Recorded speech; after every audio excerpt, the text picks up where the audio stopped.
कल्पना कीजिए, एक छोटा सा घर, टूटी हुई दीवारें, बरसात में टपकती छत, रसोई में रखा राशन कार्ड और घर के बाहर खड़ा एक लड़का जिसकी जेब में सिर्फ 50 रुपए हैं। लोग उसे देखते हैं और कहते हैं इसका कुछ नहीं हो सकता, गरीब पैदा हुआ है, गरीब ही मरेगा। लेकिन वही लड़का 20 साल बाद अपने घर का मालिक है। उसके पास अपनी दुकान है, उसके बैंक में लाखों रुपए हैं और उसकी कुल संपत्ति 1 करोड़ रुपए से भी ज्यादा है। सवाल है, यह कैसे हुआ? क्या उसे कहीं से खजाना मिला? क्या उसने लॉटरी जीती? क्या कोई अमीर रिश्तेदार उसकी मदद करने आया? नहीं, उसने सिर्फ एक चीज की, उसने सिस्टम को समझा। उसने हर एक साल छोटा कदम उठाया और उन्हीं छोटे कदमों से उसकी पूरी किस्मत बदल गई। आज की इस वीडियो में हम किसी काल्पनिक सुपर हीरो की कहानी नहीं सुनेंगे। हम बात करेंगे भारत की उन करोड़ों लोगों की जो राशन कार्ड रखते हैं, जो हर महीने पैसा की चिंता में जीते हैं, जो सोचते हैं कि अमीर बनना सिर्फ अमीरों के घरों के लोगों के ही होता है। लेकिन क्या सच में ऐसा है? यह एक बीपीएल परिवार बिना भ्रष्टाचार, बिना जुगाड़, बिना लॉटरी और बिना किसी चमत्कार के करोड़पति बन सकता है। इस वीडियो में हम स्टेप बाय स्टेप देखेंगे। 18 साल की उम्र में 50 साल का पूरा रोड मैप, कौन सी स्किल सीखनी है, कौन सी सरकारी योजना का फायदा उठाना है, कहाँ बचत करनी है, कब निवेश शुरू करना है, कब घर खरीदना है और कब अपना बिजनेस शुरू करना है। यह कोई मोटिवेशनल भाषण नहीं है, यह एक प्रैक्टिकल प्लान है। ऐसा प्लान जिसे एक सामान्य इंसान भी फॉलो कर सकता है। और अगर आप इस वीडियो को अंत तक देखते हैं तो शायद आपके पैसे को देखने का तरीका हमेशा के लिए बदल जाए। तो चलिए शुरू करते हैं। राशन कार्ड से करोड़पति बनने का सफर। सबसे पहले हमें सच्चाई को समझना होगा, क्योंकि जब तक आप समस्या समझ नहीं पाएंगे, समाधान की कीमत भी समझ नहीं आएगी। भारत में लाखों परिवार ऐसे हैं जिनकी कमाई इतनी कम होती है कि महीने के आखिरी हफ्ते तक पैसा बचना ही नहीं।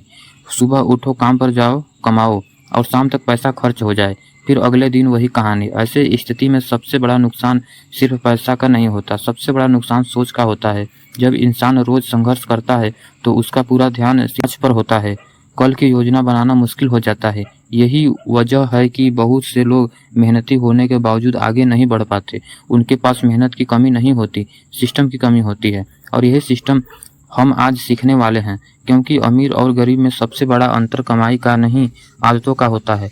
गरीब आदमी पैसे के लिए काम करता है, अमीर आदमी ऐसा सिस्टम बनाता है जो उसके लिए काम करे। और यह सीखना किसी भी इंसान के लिए संभव है। अब मैं आपको मिलवाता हूँ एक काल्पनिक किरदार से, जिसका नाम है रमेश। रमेश किसी फिल्म का हीरो नहीं है, वह भारत के करोड़ों युवाओं का प्रतिनिधित्व करता है। उसके पिता दिहाड़ी मजदूर हैं, माँ घर संभालती हैं, घर में राशन कार्ड है, पैसे की हमेशा कमी रहती है।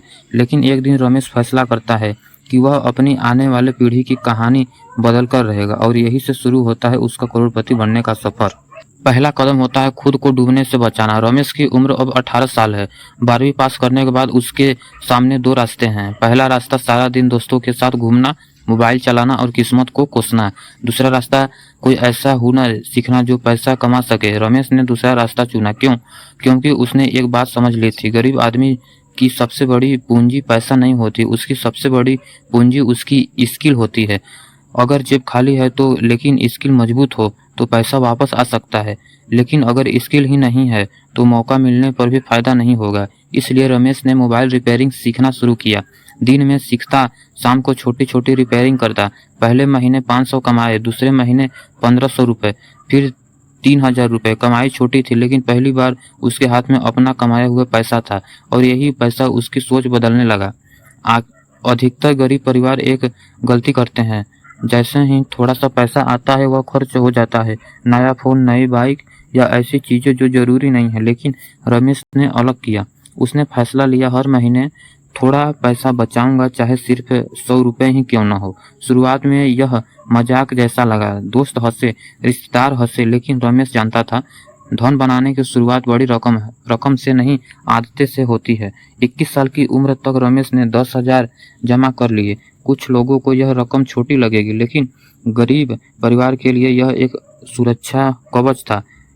अब अगर घर में कोई बीमार पड़ जाए, अगर काम कुछ दिनों के लिए बंद हो जाए तो पूरा परिवार कर्ज में नहीं डूबेगा। यही से पहली बार रमेश ने अपने भविष्य का नियंत्रण महसूस किया। अब रमेश की उम्र 22 साल हो चुकी है। कमाई बढ़कर 15,000 से 20,000 महीने तक पहुंच गई। यही पर अधिकांश लोग गलती करते हैं। जैसे ही कमाई बढ़ती है, खर्च उससे भी तेज बढ़ जाता है। लेकिन रमेश ने एक नियम बना लिया, पहले बचत फिर खर्च। हर महीने पैसा आते थे, वह पहले बचत अलग करता फिर बाकी खर्च करता। यह सुनने में साधारण लगता है, लेकिन यही आदत आगे चलकर लाखों रुपए का अंतर पैदा करती है। अब रमेश ने पोस्ट ऑफिस आरडी शुरू की। प्रति माह 500 रुपये, फिर 1000 प्रति माह, फिर 2000 रुपये, समय समय पर बढ़ाते गए। उसके दोस्त अब भी मजाक उड़ाते थे, इतने छोटे पैसे से क्या होगा। लेकिन उन्हें एक चीज समझ नहीं थी, पेड़ एक दिन में नहीं बनता, बीज से शुरू होता है और धन भी ऐसे ही होता है। एक दिन रमेश ने पड़ोसी का एक्सीडेंट हो गया, पूरे परिवार की बचत खत्म हो गई, कर्ज लेना पड़ा। वही रमेश ने सीखा कि सिर्फ कमाना काफी नहीं है, बचाना भी जरूरी है। उसने हेल्थ इंश्योरेंस लिया, फिर टर्म इंश्योरेंस लिया। अब अगर कोई बड़ी मुसीबत आती तो उसकी पूरी मेहनत एक झटके में खत्म नहीं होती। यही असली फाइनेंशियल प्रोटेक्शन थी। 28 साल की उम्र तक रमेश के पास था stable income, emergency fund, insurance, regular saving habit, skill, experience और सबसे जरूरी फाइनेंशियल डिसिप्लिन। अब वह सिर्फ जीवित नहीं था, अब वह आगे बढ़ने के लिए तैयार था। यही से कहानी दिलचस्प होती है, क्योंकि अब रमेश सिर्फ पैसा कमाने वाला व्यक्ति नहीं रहा, अब वह पैसे को अपने लिए काम करवाना सीख रहा था। उसने पहली बार एसआईपी शुरू की, 2000 प्रति माह, हर महीने, बिना रुके, बिना बहाने, बिना डर के। मार्केट ऊपर गई, मार्केट नीचे आई, लेकिन रमेश ने निवेश जारी रखा, क्योंकि उसे पता था अमीर लोग समय को खरीदते हैं और एसआईपी समय खरीदने का सबसे आसान तरीका है। मान लो तुम एक पेड़ लगाते हो, पहले साल कुछ नहीं दिखता, दूसरे साल भी ज़्यादा बदलाव नहीं दिखता, लेकिन कई साल बाद वही पेड़ सैकड़ों फल देने लगता है। कंपाउंडिंग भी ऐसे ही है, पहले धीमी लगती है, फिर अचानक तेज हो जाती है और एक समय ऐसा आता है जब पैसा तुम्हारी मेहनत से ज़्यादा तेजी से बढ़ने लगता है। यही है असली वेल्थ क्रिएशन शुरू होती है। 30 साल की उम्र में रमेश ने एक छोटा मोबाइल रिपेयरिंग शॉप खोला। दुकान बहुत बड़ी नहीं थी, लेकिन उसके पास स्किल्स थे, ग्राहकों को भरोसा था और मेहनत करने की आदत थी। धीरे धीरे कमाई 20,000 से 40,000 हुई, फिर 60,000, फिर 1 लाख के आसपास पहुंचने लगी। अब सिर्फ रमेश नहीं कमाता था, उसका बिजनेस भी कमाने लगा था। और यही अमीर बनने का असली मोड़ होता है, जब इनकम सिर्फ आपके समय पर निर्भर नहीं रहती। अब रमेश की उम्र 35 साल हो चुकी है। याद करो, यही रमेश कभी 50 रुपए में लेकर घूमता था, जेब में लेकर। उसके घर में राशन कार्ड नहीं था, उसके परिवार को हर महीने पैसे की चिंता रहती थी। लेकिन आज तस्वीर बदल चुकी है, उसकी दुकान चल रही है, उसने महीने एसआईपी निवेश शुरू कर दिया है, बचत की आदत मजबूत हो चुकी हुई है और सबसे बड़ी बात, अब उसका पैसा भी उसके लिए काम पर लग चुका हुआ है। अगर फ्रेंड्स आप लोग को इस वीडियो से कुछ सीखने को मिला है तो एक लाइक जरूर कर दें और चैनल पर नए हैं तो एक सब्सक्राइब करना ना भूलें।